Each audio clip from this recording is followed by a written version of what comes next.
Halo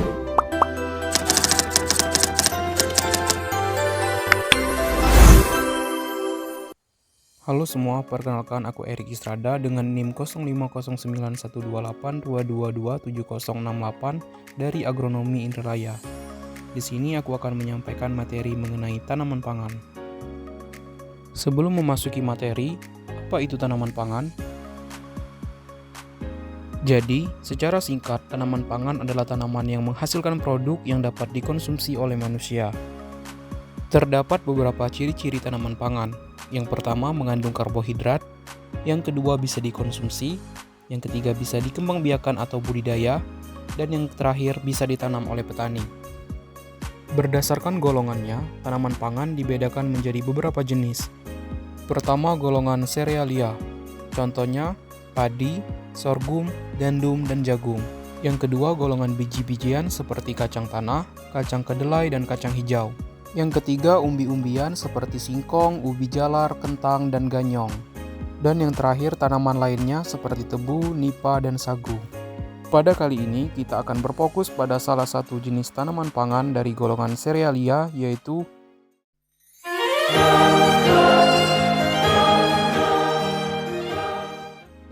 padi atau dengan nama latin Oryza sativa, merupakan salah satu jenis tanaman pangan penting di Indonesia. Padi menghasilkan beras sebagai makanan pokok yang kemudian akan diolah menjadi nasi. Dalam melakukan budidaya tanaman padi terdapat beberapa syarat tumbuh, yaitu tanaman padi dapat hidup baik di daerah yang berhawa panas dan banyak mengandung uap air. Curah hujan yang baik rata-rata 200 mm per bulan atau lebih dengan distribusi selama 4 bulan. Curah hujan yang dikehendaki per tahun sekitar 1.500 sampai dengan 2.000 mm serta suhu yang baik untuk pertumbuhan tanaman padi yaitu 23 derajat Celcius. Tinggi tempat yang cocok untuk tanaman padi berkisar antara 0 sampai dengan 1.500 meter di atas permukaan laut. Selain itu, tanah yang baik untuk pertumbuhan tanaman padi adalah tanah sawah yang kandungan fraksi pasir, debu, dan lempung dalam perbandingan tertentu dengan diperlukan air dalam jumlah yang cukup. Padi juga dapat tumbuh dengan baik pada tanah yang ketebalan lapisan atasnya antara 18 sampai dengan 22 cm dengan pH antara 4 sampai dengan 7. Menurut United States Department of Agriculture atau USDA, Cina menjadi negara dengan produksi beras terbesar di dunia pada tahun 2023 dan 2024. Cina sendiri berkontribusi sebesar 28% produksi beras dunia dan jumlah produksi sebesar 144,62 juta metrik per ton yang kemudian disusul oleh India, Bangladesh, dan Indonesia. Indonesia sendiri berada di peringkat keempat dengan kontribusi sebesar 6% produksi beras dunia dan jumlah produksi sebesar 33,02 juta metrik ton. Berikut beberapa morfologi dari tanaman padi. Yang pertama, akar. Padi memiliki akar serabut yang berfungsi untuk menyerap air, nutrisi, dan lain-lain. Yang kedua, batang. Batang padi berbentuk bulat, berongga, dan beruas-ruas. Yang ketiga, daun. Daun padi berbentuk lenset atau sempit memanjang. Dan yang terakhir, bunga.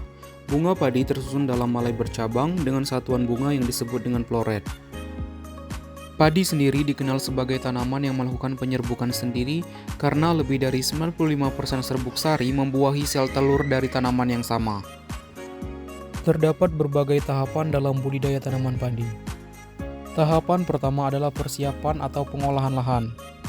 Pengolahan lahan dilakukan dengan mengolah tanah yang bertujuan untuk mengubah keadaan tanah pertanian dengan alat tertentu hingga memperoleh susunan tanah atau struktur tanah yang dikehendaki. Pengolahan tanah sawah terdiri dari beberapa tahap seperti pembersihan, pencangkulan, pembajakan, hingga penggaruan. Tahapan yang kedua ialah persiapan benih. Persiapan benih dilakukan dengan memilih benih yang bersertifikat yang ditandai dengan kemasan berlabel warna biru. Label bertuliskan benih bersertifikat berisi nomor seri, nomor dan alamat produsen, keterangan mutu benih, hingga tanggal akhir berlakunya benih. Selain itu, varietas yang dipilih hendaknya varietas yang direkomendasikan untuk daerah yang bersangkutan. Tahapan yang ketiga ialah penyemaian. Pada umumnya, penyemaian benih padi dapat disemai langsung di lahan sawah atau di persemaian khusus. Proses ini berlangsung selama 25 sampai dengan 30 hari. Selama persemaian, pastikan bibit disiram secara rutin dan dilakukan penyiangan untuk menghilangkan gulma. Tahapan selanjutnya yaitu penanaman. Setelah bibit yang disemai sebelumnya sudah siap, bibit akan dipindahkan ke lahan tanam dengan jarak tanam ideal antara 25 x 25 cm atau 30 x 30 cm. Untuk metode penanaman dapat dilakukan dengan cara manual ataupun dengan menggunakan mesin. Tahapan selanjutnya ialah perawatan. Perawatan tanaman padi umumnya meliputi penyiangan yang dilakukan secara rutin untuk menghilangkan gulma, pengairan yang bertujuan untuk memastikan kelembapan tanah terjaga dengan baik, tidak terlalu kering atau tergenang air. Yang ketiga, pemupukan. Pemupukan pertama dilakukan seminggu setelah tanam, diikuti pemupukan susulan setelah 25-30 hari dengan dosis yang sesuai. Pemupukan bertujuan untuk menambahkan nutrisi pada tanaman padi. Tahapan selanjutnya ialah pencegahan hama dan penyakit. Pada umumnya, pencegahan hama dan penyakit pada tanaman padi dilakukan dengan pengendalian mekanis, kultural, penggunaan pestisida kimia atau botani, serta pemantauan rutin untuk deteksi dini. Tahapan selanjutnya yaitu pemanenan. Panen dilakukan saat padi telah memasuki fase masa fisiologis yang ditandai dengan warna gabah yang menguning. Metode pemanenan sendiri dapat dilakukan secara manual atau dengan menggunakan mesin seperti combine harvester. Selanjutnya materi mengenai panen dan pasca panen padi. Berikut merupakan video mengenai penanganan panen dan pasca panen tanaman padi.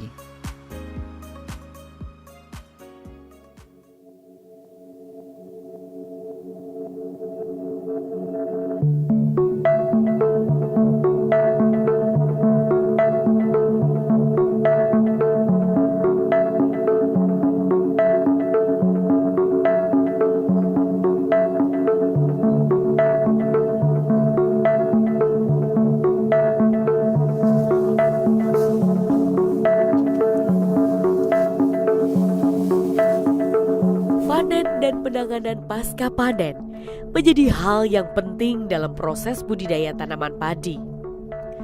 Hal ini dilakukan untuk menjaga kualitas beras yang dihasilkan, serta kuantitas untuk memenuhi kebutuhan pasar.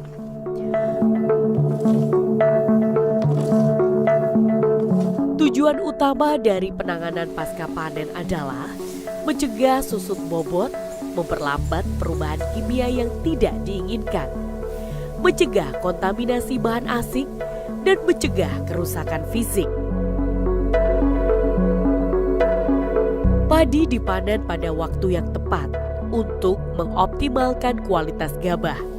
Indikasi umum mengenai waktu panen yang tepat adalah apabila 80% hingga 85% bulir permalai berwarna jerami atau kuning antara 28 dan 35 hari setelah daun bendera di musim kemarau atau antara 32 dan 38 hari setelah daun bendera di musim hujan, antara 130 dan 136 hari setelah tanam untuk varietas umur panjang, 113 dan 125 hari untuk varietas sedang, dan 110 hari untuk varietas yang berumur gejah.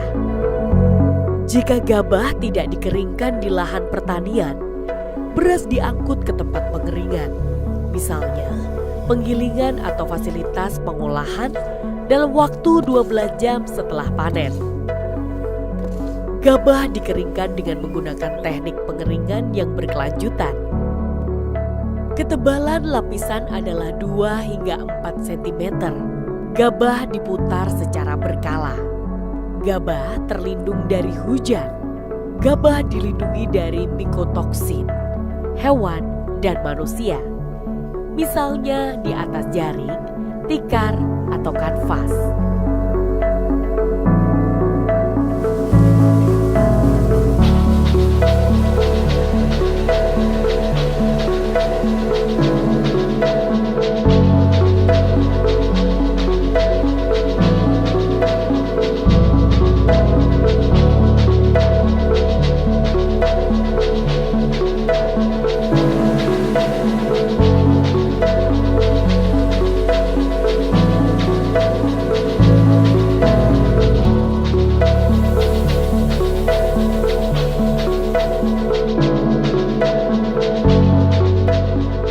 disimpan dengan aman melalui penyimpanan kedap udara untuk mempertahankan kualitasnya serta mencegah kontaminasi dengan zat-zat berbahaya. Seperti bahan kimia pertanian, perlu dilakukan hal-hal berikut ini. Pertahankan kadar air 14% atau kurang. Mencegah pembasahan ulang. Mencegah kerusakan hama tanpa fumigasi. Beras dibersihkan sebelum disimpan untuk menghilangkan kotoran, gulma, dan serangga.